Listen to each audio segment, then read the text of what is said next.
주시는 하나님의 말씀입니다.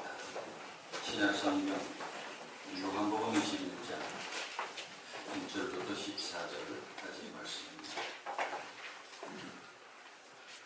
그 후에 예수께서 디베랴 호수에서 또 제자들에게 자기를 나타내셨으니 나타내신 일은 이러하니라. 시몬 베드로와 디두모라 하는 도마와 갈릴리 가나 사람 나다니엘과 제베데의 아들들과 또 다른 제자들 둘이 함께 있더니 시몬 베드로가 나는 물고기 잡으러 가노라 하니 그들이 우리도 함께 가겠다 하고 나가서 배에 올랐으나 그날 밤에 아무것도 잡지 못하였더니 날이 새어갈 때 예수께서 바닷가에 서셨으나 제자들이 예수이신 줄 알지 못하는지라. 예수께서 이르시되 얘들아 너희에게 고기가 있느냐 대답하되 없나이다. 이르시되 그물을 배 오른편에 던지라 그리하면 잡으리라 하시니 이에 던졌더니 물고기가 많아 그물을 둘 수 없더라. 예수께서 사랑하시는 그 제자가 베드로에게 이르되 주님이시라 하니 시몬 베드로가 걷고 있다가 주님이라 하는 말을 듣고 겉옷을 두른 후에 바다로 뛰어내리더라. 다른 제자들은 육지에서 거리가 불과 한 50칸쯤 되므로 작은 배를 타고 물고기는 그물을 끌고 와서 육지에 올라보니 숯불이 있는데 그 위에 생선이 놓였고 떡도 있더라. 예수께서 이르시되 지금 잡은 생선을 좀 가져오라 하시니 시몬 베드로가 올라가서 그물을 육지에 끌어올리니 가득히 찬 큰 물고기가 153마리라. 이같이 많으나 그물이 찢어지지 아니하였더라. 예수께서 이르시되 와서 주관을 먹으라 하시니 제자들이 주님이신 줄 아는 고로 당신이 누구냐 감히 묻는 자가 없더라. 예수께서 가셔서 떡을 가져다가 그들에게 주시고 생선도 그와 같이 하시니라. 이것은 예수께서 죽은 자 가운데서 살아나신 후에 세 번째로 제자들에게 나타나신 것이라. 아멘. 하나님의 말씀입니다. 오늘 본문 바로 전장인 요한복음 20장을 보면은 부활절 새벽에 부활하신 예수님을 가장 처음 만났던 사람이 막달라 마리아였습니다. 십자가에 달려 고난당하시고 죽으신 예수님을 생각하며 밤새도록 뜬 눈으로 보냈던 막달라 마리아는 안식구 첫날, 그러니까 주일 아침 새벽 아직 어두울 때 무덤으로 찾아갔다가 놀랍게도 무덤을 막아놓았던 큰 돌이 옮겨져 있는 것을 보고 베드로와 제자들에게 달려가서 말합니다. 여인의 그 말에 베드로와 제자들이 예수님을 장사 지내던 무덤으로 달려가서 보니 예수님의 시신은 없고 시신을 감쌌던 세마포와 머리를 쌌던 수건이 따로 놓인 것을 보고 집으로 돌아갑니다. 그러나 무덤 밖에 서서 계속 울고 있던 마리아가 구부려 무덤 안을 들여다보니까 그 흰옷 입은 두 천사가 예수님 누우셨던 곳에 한 천사는 머리 쪽에 한 천사는 발 쪽에 서 있습니다. 그리고 천사들이 마리아에게 묻습니다. 여자여 어찌하여 우느냐. 그래서 사람들이 내 주님을 옮겨다가 어디 두었는지 내가 알지 못하니이다 하고 뒤를 돌아보니 예수님이 서 계시는데 예수님인 줄 알지 못했습니다. 그때 예수께서 여자여 어찌하여 울며 누구를 찾느냐 하시는데 마리아는 그가 동산직인 줄 알았습니다. 그래서 주여 당신이 옮겼거든 어디 두었는지 내게 이루소서 그리하면 내가 가져가리라 말할 때 예수께서 마리아야 하시니 그때 비로소 마리아가 예수님을 알아보고 히브리 말로 라보니여 라고 응답합니다. 예수님은 마리아에게 나를 붙들지 말라. 내가 아직 아버지께로 올라가지 아니하였노라.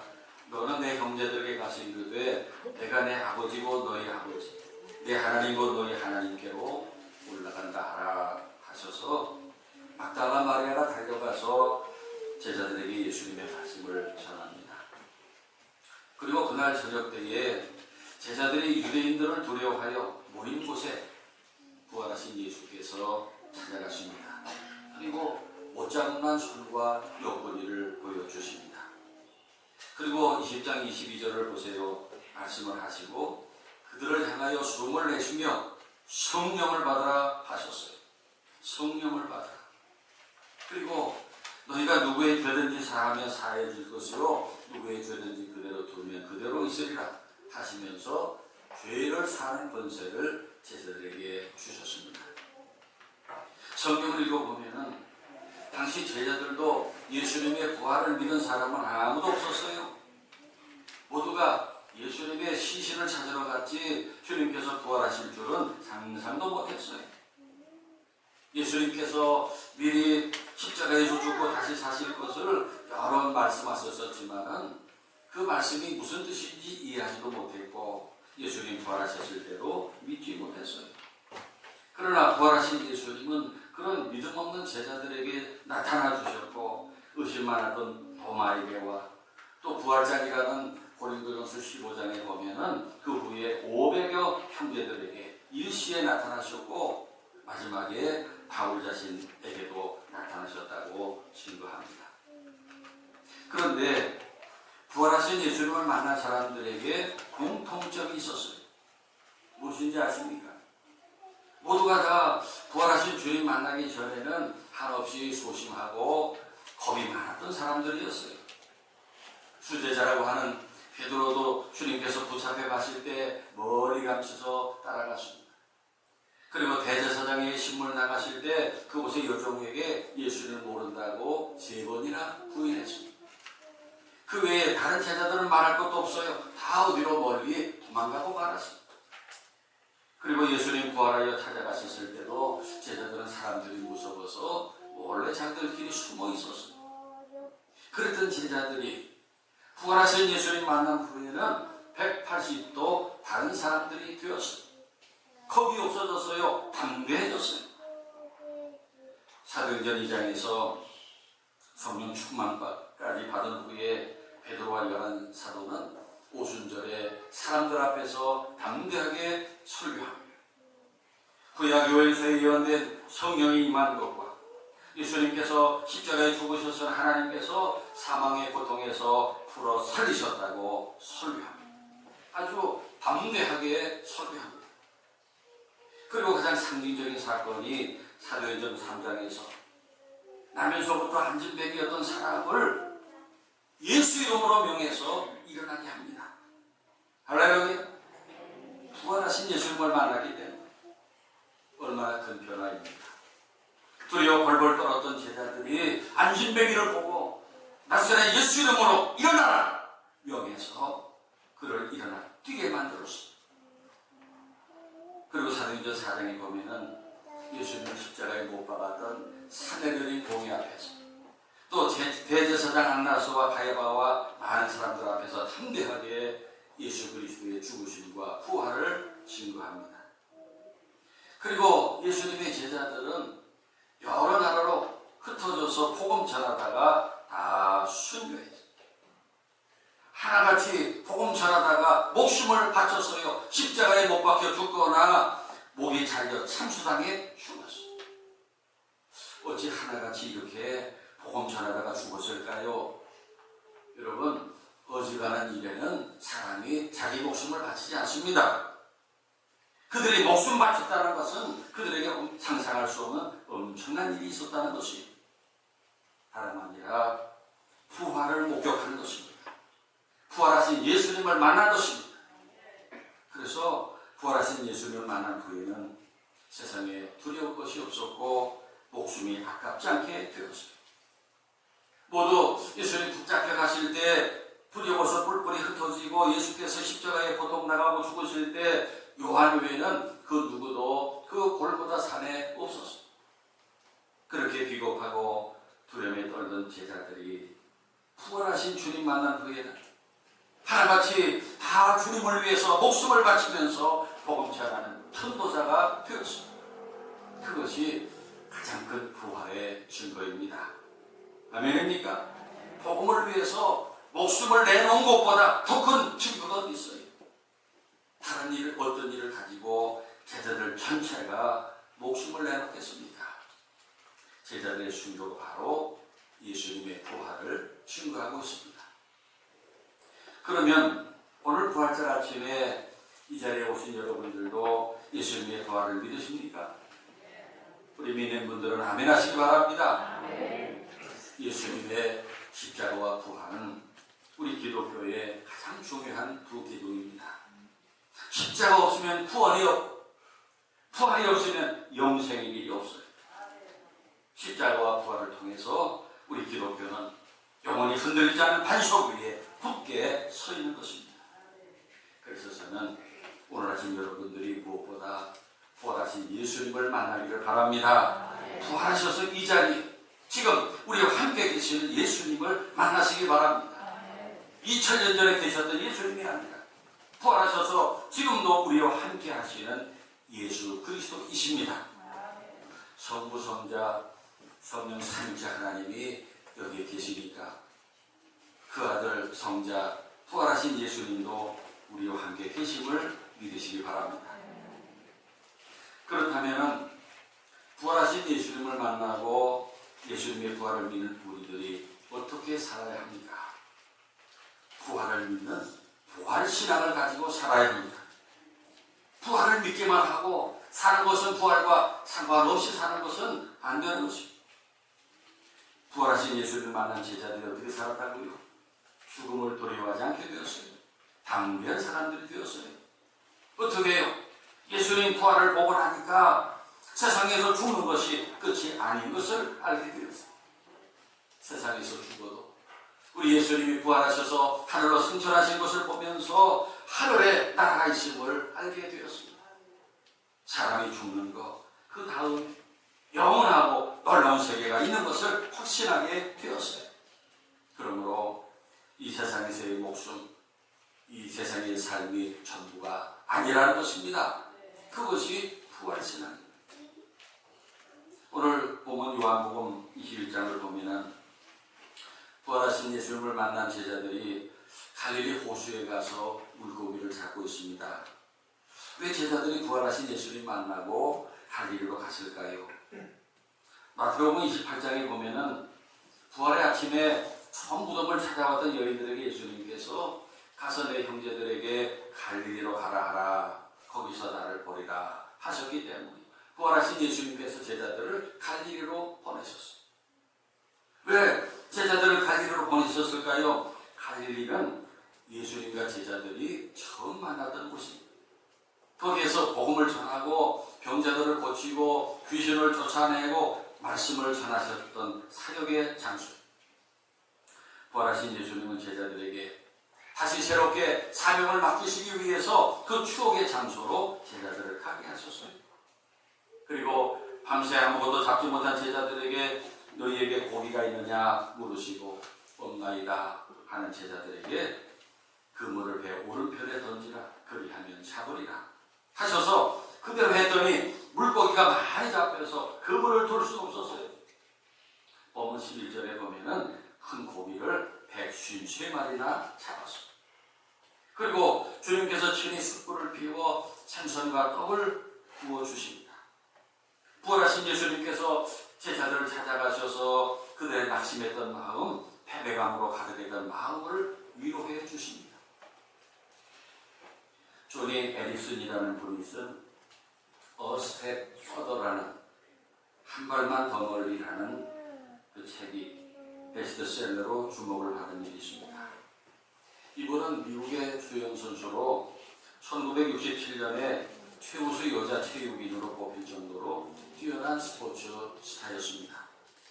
그러던 어느 날 다이빙 연습 중에 사고로 목을 다쳐서 하반신 마비가 되고 맙니다.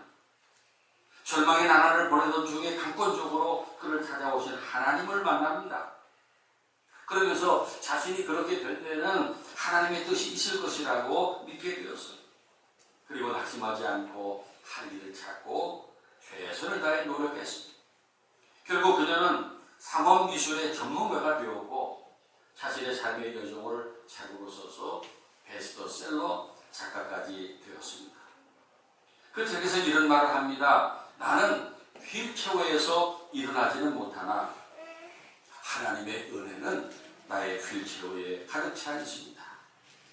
주님이 나와 함께 계신 이상 난 무엇이든 할 수 있으며 나의 미래는 희망으로 가득 차 있습니다. 사랑하는 여러분, 바로 이 신앙이 부활신앙입니다. 부활하신 예수님께서 실패하고 낙심하고 있는 우리를 찾아오십니다. 그리고 말씀하십니다. 너는 여전히 나에게 소중하다.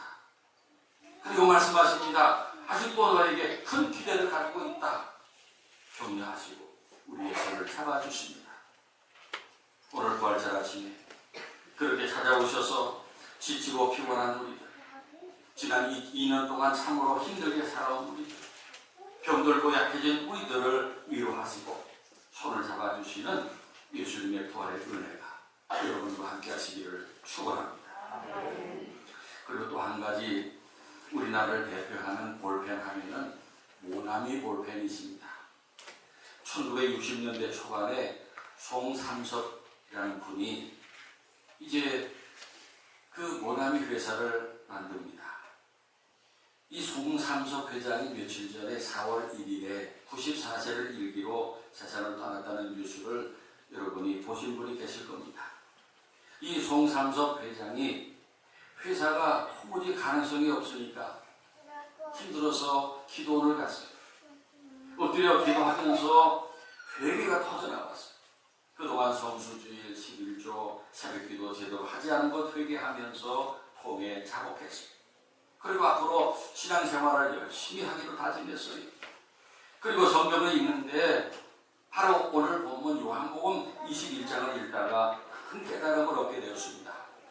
제자들이 큰 실패를 겪은 후에 부활하신 주님의 말씀을 그대로 순종함으로 잡은 물고기가 너무 많아 그물을 둘 수 없었다는 말씀.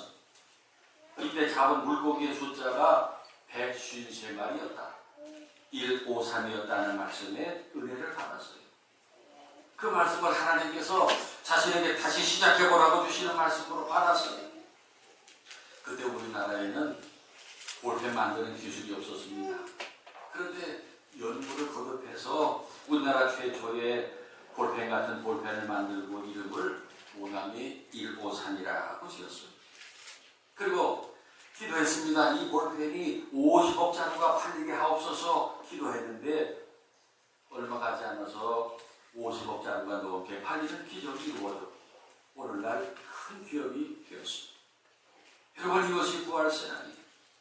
내 힘으로는 불가능할지라도 주님께서 함께 하시면 가능한 것을 체험하는 신앙이 바로 부활신앙입니다. 현재 우리 교회에 이런 부활신앙으로 우리 크게 될 분들이 몇 분 계십니다. 저는 믿습니다. 우리 부활신앙 굳게 가지고 크게 되시기를 축원합니다. 현재 여러분의 힘으로 할 수 없는 일 때문에 좌절하고 주저앉아 있습니까? 부활하신 주님께 절대 순종하시기 바랍니다. 여러분에게도 이 253의 기적이 일어나게 될 줄 믿습니다. 그리고 부활하신 주님은 오늘 보면 후반부를 읽어보면 제자들에게 다시 사명을 맡기십니다. 이것이 오늘 본문의 본론이고 결론이지요. 우리가 부활신앙을 가지고 잘 먹고 잘 살기만 하면 됩니까? 그것은 결론이 될 수 없어요. 부활신앙은 우리들이 나가서 예수님의 부활을 증거하는 삶을 사는 것입니다. 말씀드렸지만 베드로와 요한은 부활하신 예수님 만나고 땅에서부터 한 번도 일어나지 못한 안전뱅이를 향해서 나사렛 예수 이름으로 일어나라 명해서 일어나 뛰게 만들었어요. 예수님의 부활을 생활 속에 실현해야 합니다. 생활 속에 증거해야 합니다. 존 맥스웰과 짐 도넌이라는 사람이 쓴 위대한 영향력이라는 책을 보면은 그 한 가지 실험 이야기가 나옵니다. 사람들의 인내력을 측정하는 실험이었습니다. 얼음이 담긴 양동이에 발을 담고 누가 오래 있느냐, 그것을 측정하는 실험이었어요. 그런데 이때 그 실험에다가 한 가지 조건을 더 추가해서 실험했어요. 그것은 뭐냐면 격려라는 조건이었습니다. 혼자서 양동이에 서 있는 사람하고 옆에서 할 수 있다, 잘한다, 잘 견딘다 격려하는 사람이 있는 사람하고 누가 오래 견딜까 실험해 보니까 혼자 있는 사람, 서 있는 사람보다 옆에 격려하는 사람이 있는 그 사람이 2배, 3배 더 오래 견디는 것을 발견했어요. 그러면서 결론을 지었습니다. 격려를 받은 사람은 불가능에 도전하고 커다란 역경을 극복할 수 있다. 그렇습니다. 예수님은 우리가 지치고 고나여 주저앉고 싶을 때 우리를 찾아오십니다. 힘들고 버티기 어려워 포기하고 싶을 때 찾아오십니다. 그리고 격려하십니다. 따뜻한 손길로 우리의 등을 두드려 주십니다. 바로 이것이 오늘 우리가 소유하는 부활 신앙입니다. 오늘 여러분이 믿는 부활은 어떤 부활입니까? 마지막 때 있을 부활만 믿습니다. 요한복음 11장에서 나사로의 누이 마르다의 고백도 그랬습니다. 내 오라비가 다시 살아나리라 하는 예수님의 말씀에 마르다가 뭐라고 말합니까? 마지막 날 부활 때는 다시 살아날 줄 내가 아나이다. 마지막 날 부활이 있는 것은 믿지만은 현재 그런 부활이 있겠습니까? 라는 말이었습니다. 혹시 오늘 여러분의 부활에 대한 믿음이 그것뿐입니까? 성도 여러분, 부활 신앙, 부활 생명이라는 것은 예수님의 부활을 믿는 부활 신앙을 가지고 오늘 세상에 나가 승리하며 사는 것입니다.